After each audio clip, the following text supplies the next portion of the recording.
Hello everyone, good morning. My self Hemlata Chandrakar. आज का मेरा टॉपिक है डीएलएड में क्लास कार्य शिक्षा, वर्क एजुकेशन। वर्क एजुकेशन के अंतर्गत हमें एक प्रैक्टिकल जो है उसके पार्ट 1 आज पढ़ेंगे। उसमें हम पढ़ेंगे पहला कार्य शिक्षा की। कार्य शिक्षा के अंतर्गत कार्य शिक्षा की आवश्यकता क्या है, उसकी प्रकृति है ना, और उसकी प्रस्तावना, कार्य का अर्थ। फिर हम पढ़ते हैं कार्य का तथा श्रम में महत्व, साथ ही साथ कार्य तथा आजीविका। फिर नेक्स्ट है कार्य, आनंद और संतोष। का शिक्षा में कार्य शिक्षा की अवधारणा तथा अर्थ, कार्य शिक्षा का महत्व। तो आइए पहले देखते हैं प्रस्तावना। कार्य शिक्षा, जैसे कि नाम से स्पष्ट है कि कार्य शिक्षा, तो शिक्षा से तो सभी भली भांति परिचित है। शिक्षा के साथ कार्य को जोड़कर पढ़ना कार्य शिक्षा कहलाता है। या ऐसी शिक्षा जिसमें कार्य को भी शामिल किया जाए, जिसमें कार्य के माध्यम से शिक्षा दी जाए या शिक्षा के माध्यम से कार्य सिखाया जाए, ऐसी शिक्षा को कार्य शिक्षा कहते हैं। मैंने संसार में साक्षर होने की जो सराहना कभी नहीं की, मैंने उनके अनुसार भावों को साबित किया है। हम देखे होंगे कि जो व्यक्ति का एक ये होता है कि वो श्रम होता है, शारीरिक श्रम, तो श्रम में और कार्य दोनों एक जैसा ही है। हम देखते हैं कि कार्य को जीवन के साथ जब तक नहीं जोड़ा जाए, कार्य व्यक्ति का कर्मठ नहीं कहलाता। तो बिना कर्म के किसी व्यक्ति का अस्तित्व नहीं होता है। इस कारण कार्य को एक जीवन का अंग मानना चाहिए। तो इस प्रकार कार्य ऐसी कार्य हो जो हमारे व्यक्तित्व के विकास में सहायक हो। तो हम देखते हैं पहले कार्य क्या है। कार्य को 2 भागों में हम बांट सकते हैं, शारीरिक कार्य और मानसिक कार्य। इस प्रकार हम देखते हैं कि जो शिक्षा है, शिक्षा शरीर के विभिन्न अंगों से, जैसे हाथ, पैर, आँख, कान, नाक आदि का उपयोग करके ही प्राप्त कर सकते हैं। साथ ही साथ हम दूसरे शब्दों में कहते हैं कि इंद्रियों का बुद्धिमत्तापूर्ण उपयोग बच्चों के बौद्धिक विकास के लिए सर्वोत्तम तथा उचित तरीका होता है। संभवतः यह गांधी जी के इस प्रसिद्ध उक्ति से आप भी परिचित होंगे कि जो मैंने अभी ऊपर कहा लाइन, वो गांधी जी के द्वारा कहा गया है। गांधी जी का विचार था कि श्रम के साथ, जो श्रम है, जो कार्य है, उसको शिक्षा के साथ जोड़ा जाए। इसके लिए उन्होंने बेसिक शिक्षा का, उसको भी हमारे देश में बेसिक शिक्षा की प्रारंभ उन्होंने की थी, और उसका वही था कि शिक्षा के साथ कार्य को जोड़ा जाए। एक अन्य उक्ति और है जिसे संपूर्ण जगत सूर्योदय के साथ ही सक्रिय हो जाता है। और किंतु आज के संदर्भ में उपस्थित उक्ति पर हम अगर विचार करें तो हम देखेंगे कि आज संसार सिर्फ दिन में ही नहीं बल्कि रात में भी उतना ही कार्य में सक्रिय होता है। तो उपरोक्त संदर्भ से हम कह सकते हैं कि जो सक्रिय या संदर्भ में आप कह रहे हैं जिसके बारे में, निश्चित रूप से सक्रिय रहने से आशय है कुछ गतिविधियों से, शारीरिक गतिविधियां, मानसिक गतिविधियां, इसलिए कि मनुष्य जो है हमेशा क्या होना चाहता है, आज व्यस्त रहना चाहता है। व्यस्त रहकर वो किसी न किसी कार्य को करते रहना चाहता है। सभी जीवों के लिए, चाहे वह मनुष्य हो या पशु हो, शारीरिक श्रम का अपना एक महत्वपूर्ण गतिविधि या कार्य होता है। तो आइए अब हम देखते हैं आगे कार्य का अर्थ। कार्य सुबह से शाम तक, यहाँ तक कि रात में भी हम जो है स्वयं भिन्न प्रकार के गतिविधियों में क्या रहते हैं, मस्त रहते हैं। अब हमने देखा है कि जो गतिविधियां में हमारा मस्तिष्क अधिक सक्रिय होता है और कुछ गतिविधियों में हमारा शारीरिक अंग। तो जब यहाँ पे शारीरिक अंग में हम देखते हैं, जैसे हमारी जो मानसिक सक्रिय होना है, तो वहाँ उस जिसमें हम मानसिक रूप से कार्य करते हैं, वहाँ उसे हम मानसिक कार्य के कहते हैं। और यदि शारीरिक अंग का कुछ अधिक सक्रिय हो तो उसे हम शारीरिक कार्य कहते हैं। दोनों ही कार्य हमारे जीवन से जुड़े होते हैं, जिसमें हम, क्योंकि इसके माध्यम से ही हम हमारी आवश्यकताओं की पूर्ति करते हैं। आज हम देखते हैं कि जो शारीरिक कार्य करते समय केवल हमारा शारीरिक अंग ही सक्रिय रहते हैं, मस्तिष्क नहीं, किंतु ऐसा नहीं होता है। बगीचे में कार्य करते समय हमने देखा है केवल हमारे शारीरिक अंग मस्तिष्क के द्वारा दिए गए निर्देशों के अनुसार ही कार्य करते हैं, अर्थात शारीरिक तथा मानसिक दोनों प्रकार की गतिविधियों का सम्मिलित रूप होता है। दोनों से ही हमारे शारीरिक कार्यों का क्या होता है, संचालन होता है। इस प्रकार हम शारीरिक कार्य अधिक होता है तो कभी कभी मानसिक कार्य होता है। इस प्रकार दोनों कार्यों के में हमारे शारीरिक गतिविधियों का होना आवश्यक होता है। अब हम देखते हैं सामान्यतः कार्य को एक गतिविधि के रूप में माना जाता है जिसमें शारीरिक कार्य अधिक होती है। किसी दिशा में भी किया गया शारीरिक कार्य, चाहे वह स्वयं के लिए उत्पादक समाज से संबंधित हो, चाहे वो हमारे गतिविधियों की आवश्यकताओं की पूर्ति से संबंधित हो। तो ये थे हमारे कार्य का अर्थ। आइए अब हम देखते हैं कार्य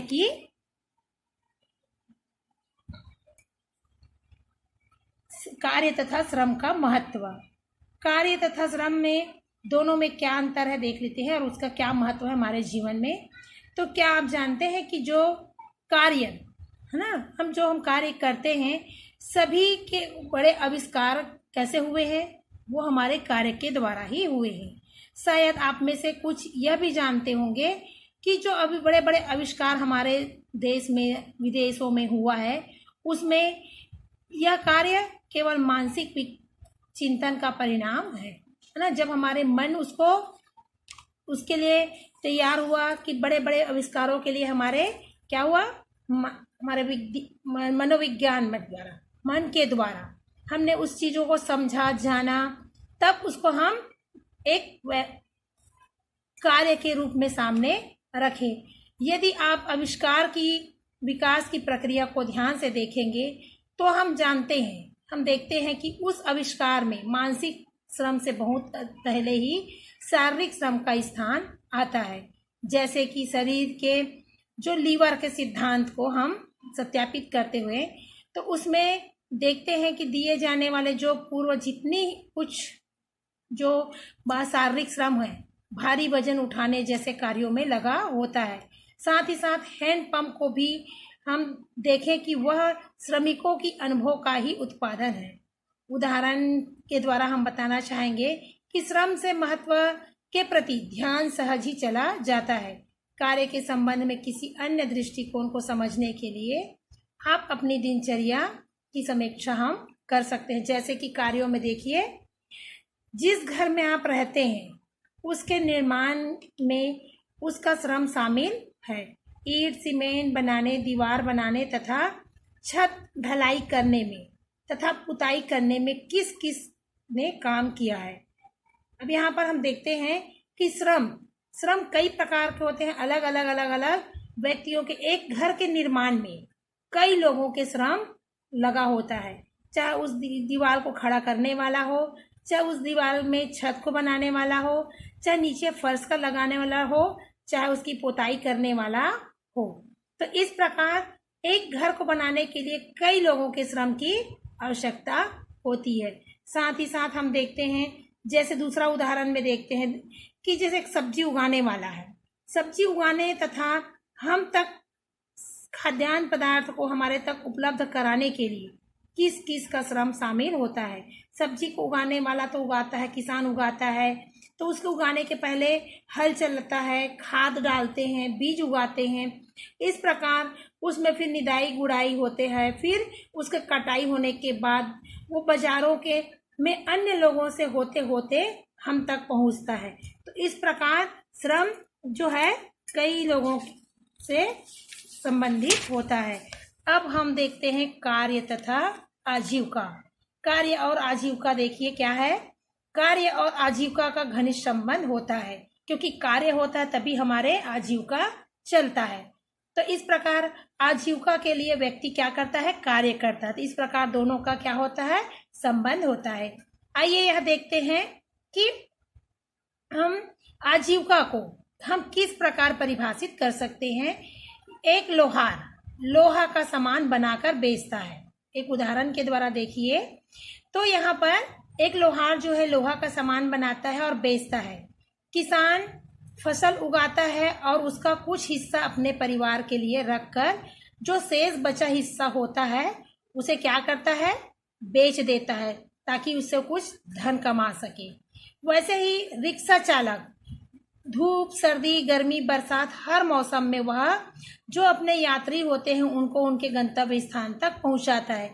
यहाँ से वहाँ यात्रियों को ले जाने का काम करता है तथा उसके बदले में वो क्या करता है, कुछ धन प्राप्त करता है, तो कुछ पैसे कमाता है और उसका उपयोग वो अपने परिवार के पालन पोषण के लिए करता है।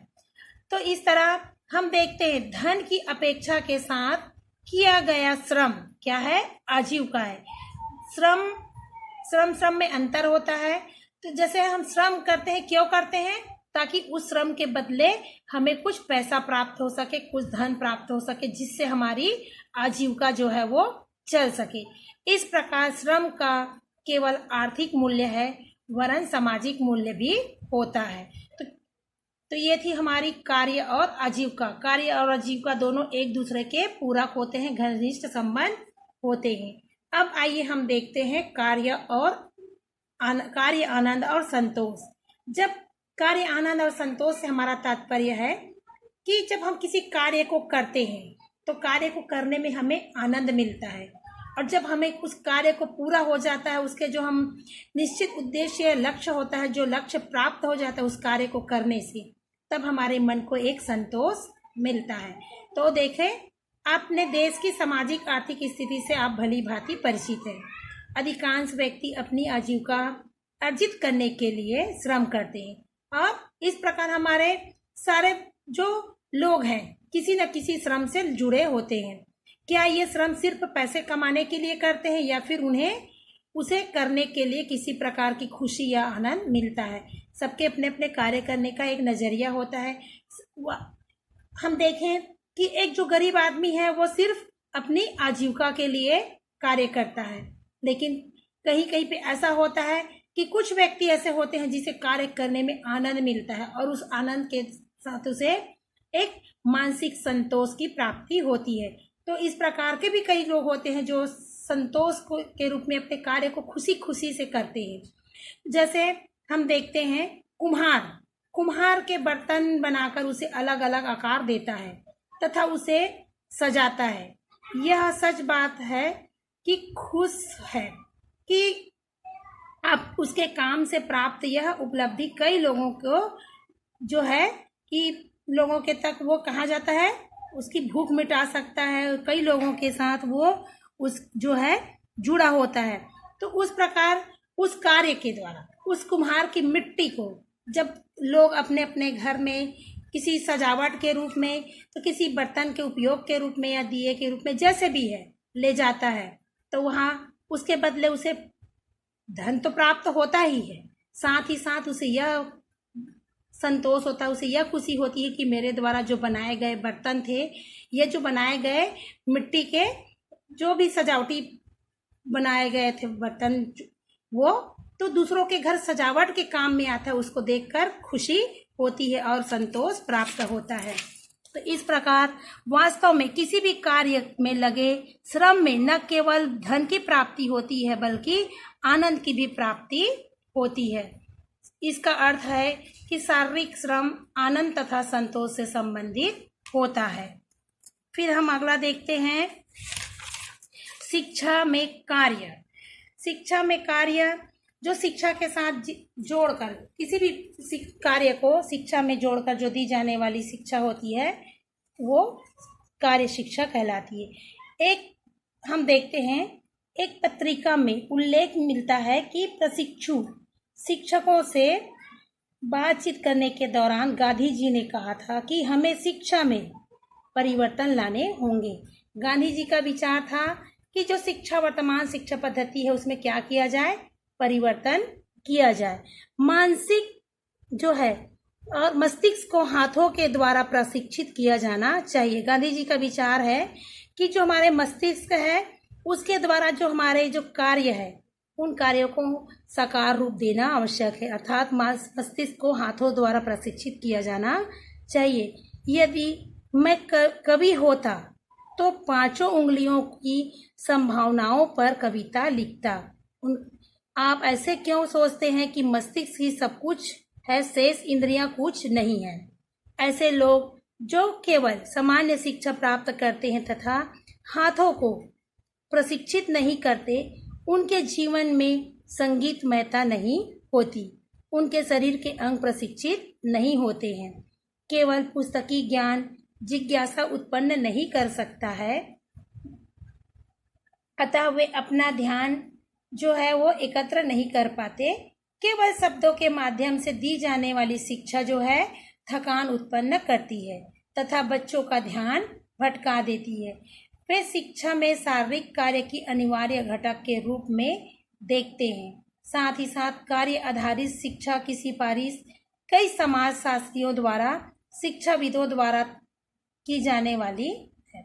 पश्चिमी देश में कार्य पर आधारित शिक्षा संबंधी कार्यक्रम आरंभ किए जा चुके हैं।